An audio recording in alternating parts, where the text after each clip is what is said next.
Hi, it's Diane and welcome to another video. Yes, I've been out with my camera looking for something to record in my sketchbook and I found these lovely snowdrops. They usually appear from about February to March in England in the UK. When I returned home, I ended up creating this watercolour, but it was a bit of a struggle to actually get to the end result. Let me explain. I always struggle with painting white flowers in my sketchbook. It is very difficult to paint white flowers on a white background without any contrast. I was intending to challenge myself and to leave the background white, but you'll see later why I changed my mind. As you can see, I've already done some preliminary sketches just to give me an idea of what I'm going to do. I tried out different colour schemes and I also did some research into the anatomy of the plant, and that really helped me create the drawing. Let's start with how I tackled the drawing stage of this. I'm using this watercolour pencil because it shows up better on camera, but obviously you can just use an ordinary pencil. I thought I'd try a different technique as well. I used this compass to work out the proportions and mark them on the page. I've created this curved line underneath at the size that I want to draw these snowdrops at. And it's a way for me to have some guidelines to how I'm going to draw. I referred back to the diagram I'd drawn when I was investigating the botany of the plant. This first bit that I'm drawing is the ovary, and then the three segments are called perianth segments. I had to look up what that actually meant, and I think it means the non-reproductive part of the plant. And the snowdrop has 6 of these altogether, 3 on the outside and then 3 on the inside. This part of the plant that I'm drawing now is called the spathe. It's useful to know this information because it helps you to draw it. Obviously you can tell I haven't got much knowledge of botany. I thought it was quite interesting to learn more about the snowdrop. After drawing the outline in watercolour pencil, I erased the guidelines that I'd made earlier.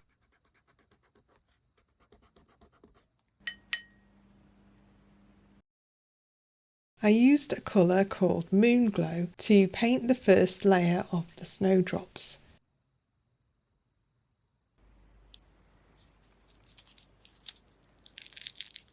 Then I used Winsor & Newton sap green mixed with a little bit of red to create an outline for the leaves.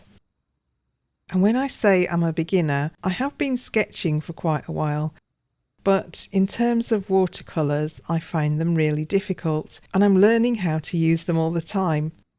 Now, I have to say that I tried really hard to paint these snowdrops, but for most of this I didn't like the end result, and I did something I didn't think I was going to do to rescue this painting. In this video I want to show the process of drawing, painting these flowers and what I found difficult, because in a lot of tutorials they make it look really easy. The video I'm trying to make here is an actual process that I've tried to see how it works and how it didn't. I found my initial drawing really stiff. I think botanical illustration requires more accuracy and precision, but I think in trying to achieve that, the first layer looked very stilted and stiff and I wasn't very happy with it. But I decided to continue and persevere with this painting. What I like to do when I create a painting in my sketchbook is to do this over several days. I don't have that much time during the day to do these paintings, so I might just do half an hour. What I find when I come back the next day is I can see areas that I can change and I'm not particularly happy with. And then I think, well, how can I change that in watercolour, because you can't really go over the top. I decided to redraw the snowdrops in a shape that I thought was more pleasing, and I continued to look at my reference photographs as I did it. What I found was that the shape of the segments, I'd drawn them in this kind of teardrop shape. They are rounded at the bottom and stick out more at the sides. When I'd redrawn the snowdrops, I mixed up a colour that I've never used before. I mixed up Phthalo Blue Green shade, which is the Daniel Smith colour, with Winsor & Newton Hooker's Green. Because I was thinking, how am I going to change the shape of what I've drawn already when it's on white paper and you can't really change it? I ended up mixing this very dark green because I thought I could add this as a first layer of a technique I like to use called negative painting. I've used this technique before and it's really good and very enjoyable to do, and it takes you away from thinking about the subject, and because you're thinking about the background, it actually makes it easier to paint it. I think you'd have to try it to see what I mean. I've added in this colour that I mixed up all the way around the leaves and around the snowdrop as a background.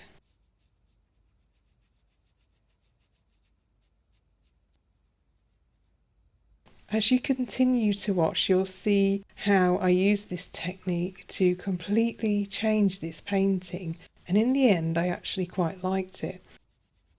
I went through liking the drawing, completely disliking it, and then not liking the painting, and then liking it again, which is a thing that I often find when I do watercolour paintings. Because I'm finding it so challenging to do, I go through this whole thing of how am I going to make this work? This isn't what I wanted it to look like, and how can I change it?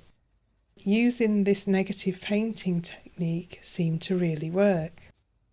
I carefully went round the whole outline of the plant with this shade. This is the first layer, and I know it looks really bright, but my intention was to keep adding more layers on top, so that this blue-green shade would show through, but it's not going to stay like that.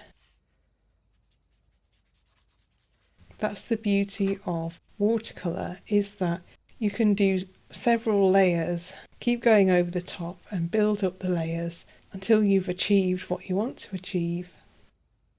Even if I'm not liking the painting, I still want to finish it. I was trying to blur out the edges of the background, and I think I used too much water. When it dries, you'll see that at the top I've created what's known as a watercolour bloom. I knew I was going to go over that though, so I wasn't really concerned. When that layer was dry, I added on another layer of green to add more tone to the plant. This was also a good way to change the shape that I'd drawn previously to one that I thought matched my reference better. It is better if you've got the actual plant to look at. I mixed up a very neutral darker tone using the Hooker's Green, the Phthalo Blue and a smaller amount of Crimson Red.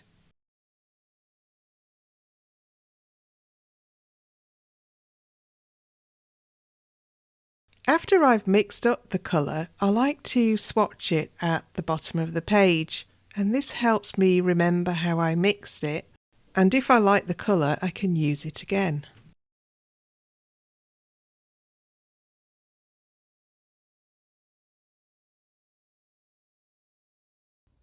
When you do a negative painting technique, you're adding on more layers of paint, and each layer can add a darker tone and leave lighter areas, and this is a great way to work into the background and to define your subject more and make it stand out more. Here I'm just showing you where I created what looks like a tide mark at the top of the painting, but I managed to go over it with layers until it was covered up. I wanted to give the watercolour more depth, and I decided to add in more snowdrops in the background, but fade them out so that they look more in the distance. I noticed that snowdrops grow in clumps of flowers rather than on their own, and there's usually more than 3. I added 3 more snowdrops in the background.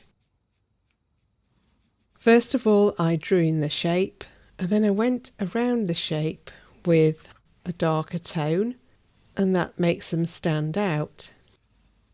And then I did something that if you were a watercolour purist you wouldn't do.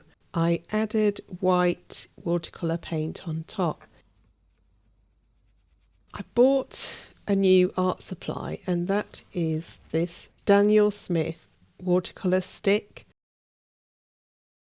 And what it is, it's a very concentrated version of watercolour, and so the white almost looks opaque. But it also has the faded look of something in the background.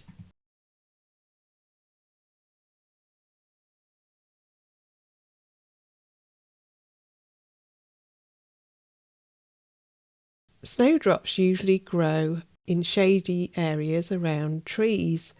I wanted to create a background that reflected that, so I mixed up a type of brown or neutral colour to do the shapes of trees in the background.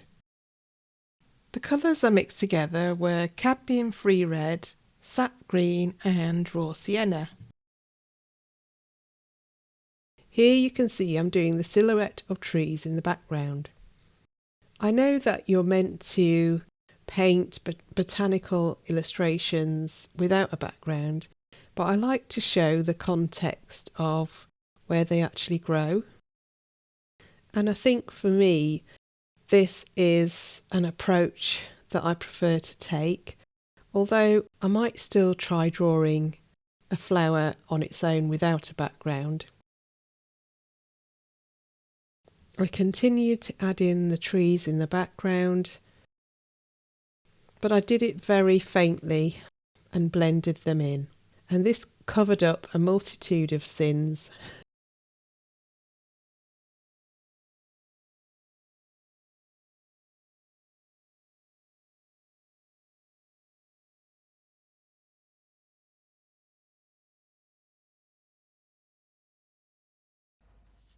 When I was happy more or less with the background, I added on this green V shape that is very distinctive of the snowdrop.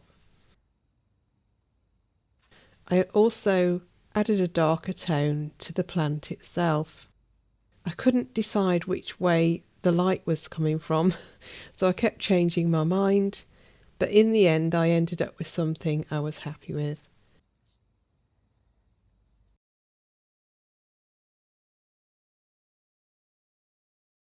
Once I'd started the negative painting technique, I found that I kept wanting to go back into it and add darker areas, and I wasn't sure when to stop. And then I thought it would be good to have a highlight. So I've mixed up lemon yellow and did a glaze over the top. This was a bit of a poetic license, as the leaves are more of a grey-green colour.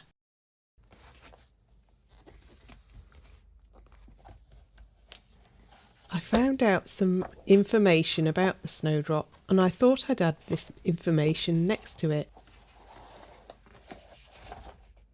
The snowdrop seems to be grouped together with daffodils in the same family, so I thought that would be something I could add to my sketchbook. I quite like the idea of adding text into my sketchbook. It's almost like a visual diary, but also a way of making notes. I was quite happy with how this looked in the end, and also I felt like I'd learnt something about snowdrops. There's a method I use to add in my initial sketches, as I like to have everything together in the sketchbook. I fold a piece of paper into a triangle and leave an opening, and then I use that to glue the drawings onto the page next to the painting.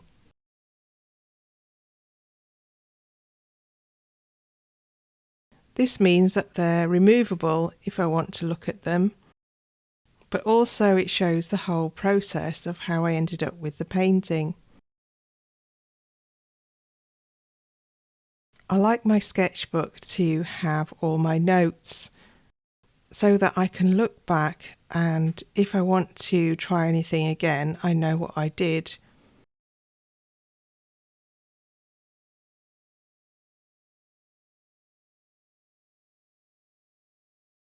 I added on all the notes about the colour palette that I'd used as well, and I added it next to the swatches that I'd done. This is a great thing to do if you want to look back on old paintings.